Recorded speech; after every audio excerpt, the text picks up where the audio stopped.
বিরোধী দলনেতা জিতেন্দ্র চৌধুরীর বাসভবনের সামনে উস্কানিমূলক অবরোধকে জানাই ধিক্কার। জিতেন্দ্র চৌধুরীর কণ্ঠস্বর রোধ করা যায় না, যাবে না।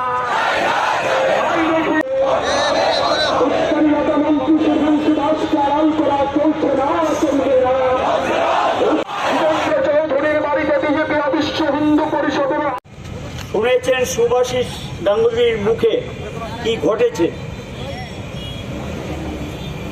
গত বেশ কিছুদিন যাবৎ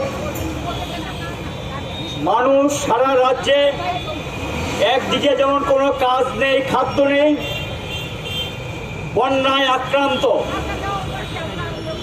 সারা রাজ্যের অর্ধেকের বেশি মানুষ নানা দিক থেকে তারা আর্থিকভাবে এই সরকার বন্যার্তদের পাশে কিছুই তুলে দিতে পারেনি। যেটা দিয়েছেন সেটা কিছুই না, নামমাত্র।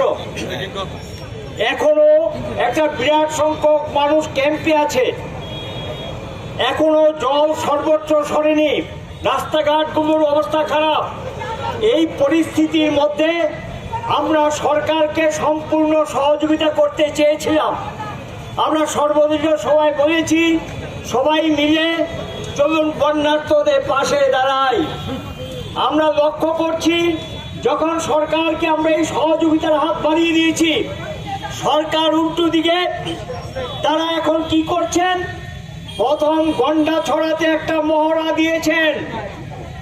আমাদের রাজ্যের চিরাচরিত জাতি উপজাতির ঐক্যকে বিনষ্ট করার জন্য সেখানে গিয়ে উস্কানিমূলক কাজ হিসেবে ছোটখাটো একটা বড় ঘটনা, বা ছোটখাটো বলা ঠিক হবে না, এটা বড় ধরনের এখনো যে ঘটনা হয়েছে, বাড়িঘর যাদের পুড়েছে, ক্ষতিগ্রস্ত যারা হয়েছেন, তারা এখনো ক্যাম্পে, সরকার তাদের নিরাপত্তা এবং প্রয়োজনীয় যে দেওয়ার কথা তাদের ক্ষতিপূরণ হিসেবে সেই অর্থ দেয়নি, এখনো তারা ক্যাম্পে।